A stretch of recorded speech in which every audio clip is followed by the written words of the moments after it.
दोस्तों, चांद पर बेहतरीन लैंडिंग के बाद अब सूरज की बारी आ गई है। जी हाँ, मून मिशन को सफलतापूर्वक अंजाम देने के बाद अब भारतीय अंतरिक्ष अनुसंधान संगठन यानी कि इसरो भारत का पहला सौर मिशन लॉन्च करने जा रहा है, जिसका नाम आदित्य L1 मिशन रखा गया है। चांद पर इस ऐतिहासिक उपलब्धियों को पाने के बाद भारत अब अपने पहले सौर मिशन को अंजाम देने के लिए पूरी तरह तैयार है। हालांकि ये मिशन उतना ज्यादा आसान नहीं है, क्योंकि सूर्य और पृथ्वी के बीच की दूरी चंद्रमा की अपेक्षा बहुत ज्यादा है। सूर्य पृथ्वी का अति उच्चतम तापमान भी इस सौर मिशन के लिए एक बड़ी चुनौती है, लेकिन इसरो अब इस बड़ी चुनौती को स्वीकार कर चुका है और इसरो चेयरमैन एस सोमनाथ की प्रधानता में आदित्य L1 मिशन को लॉन्च करने जा रहा है। अगर भारत अपने इस मिशन में कामयाब हो जाता है तो भारत की ये जीत दुनिया भर के लिए एक मिसाल बनेगी। सौर मिशन की इस उपलब्धियों के बाद भारत का उदय एक नई अंतरिक्ष महाशक्तियों के रूप में होगा। इसरो की स्थापना करते वक्त भारतीय वैज्ञानिक और अंतरिक्ष कार्यक्रम के जनक विक्रम साराभाई जी ने अंतरिक्ष की दुनिया में भारत के लिए जिस सपने को देखा था, आज पूरा भारत उस सपनों को देख रहा है।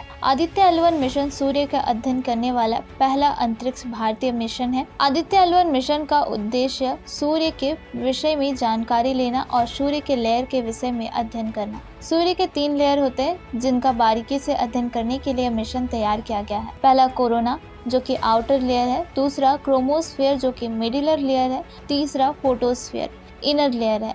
आपकी जानकारी के लिए बता दें कि आदित्य L1 मिशन का उद्देश्य सूर्य के बाहरी वातावरण का अध्ययन करना और L1 पॉइंट पर स्पेसक्राफ्ट को स्थापित करना। आदित्य L1 पृथ्वी की कक्षा से बाहर भेजे जाने वाला भारत और इसरो का 5वां मिशन है। इस मिशन में स्पेसक्राफ्ट को सूर्य पृथ्वी के ऑर्बिट के लैग्रेंज पॉइंट की चारों ओर एक हेलो ऑर्बिट में रखा जाएगा, जो कि पृथ्वी से लगभग 1.5 मिलियन किलोमीटर दूरी पर स्थित है। इसका सबसे बड़ा फायदा ये होगा कि इस L1 बिंदु के चारों ओर हेलो ऑर्बिट में रखे गए सैटेलाइट को बिना किसी ग्रहण के सूर्य को निरंतर देखने को मिलेगा। इससे हमें वास्तविक समय में सूर्य की गतिविधियों और अंतरिक्ष के मौसम पर इसके प्रभाव को देखने को मिलेगा, जिससे हमें सूर्य के बारे में अधिक से अधिक जानकारी प्राप्त हो सकती है। आदित्य L1 सूर्य के फोटोस्फेयर, क्रोमोस्फेयर और सबसे बाहरी परत कोरोना का निरीक्षण करने के लिए 7 पेलोड ले जाने वाला है। आदित्य L1 स्पेसक्राफ्ट में 7 पेलोड होंगे। इन 7 में से 4 सूर्य के रिमोट सेंसिंग पेलोड है, बाकी इन सीटू पेलोड। अब आइए इन सारे पेलोड के बारे में भी जान लेते हैं। Number 1, visible emission line coronagraph. Number 2, solar low energy X ray spectrometer. Number 3, solar ultraviolet amazing telescope. Number 4, high energy L1 orbiting X ray spectrometer. Number 5, Aditya solar wind particle experiment. Number 6, plasma analyser package for Aditya. Number 7, advance tri axial high resolution digital magnetometer. ISRO Bharat का पहला सौर mission Aditya L1 mission इसी 2 सितंबर 2023 को launch करने जा रहा है। आपको बता दें कि इस स्पेसक्राफ्ट की लॉन्चिंग सतीश धवन अंतरिक्ष केंद्र श्रीहरिकोटा से ही की जाएगी, जहां से चंद्रयान लॉन्च हुआ था।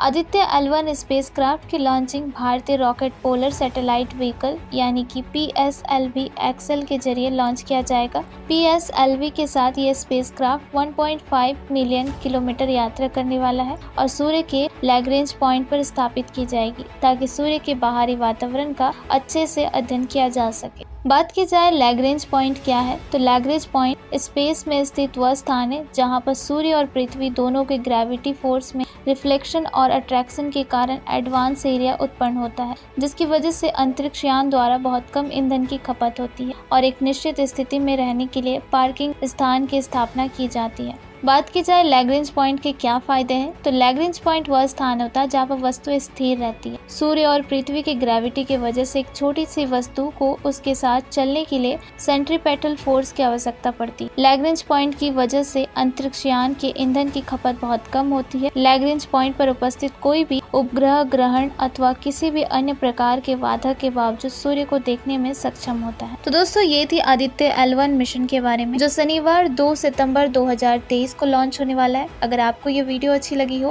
तो वीडियो को लाइक एंड शेयर जरूर कीजिएगा और हमारे चैनल को सब्सक्राइब भी जरूर कर लीजिए।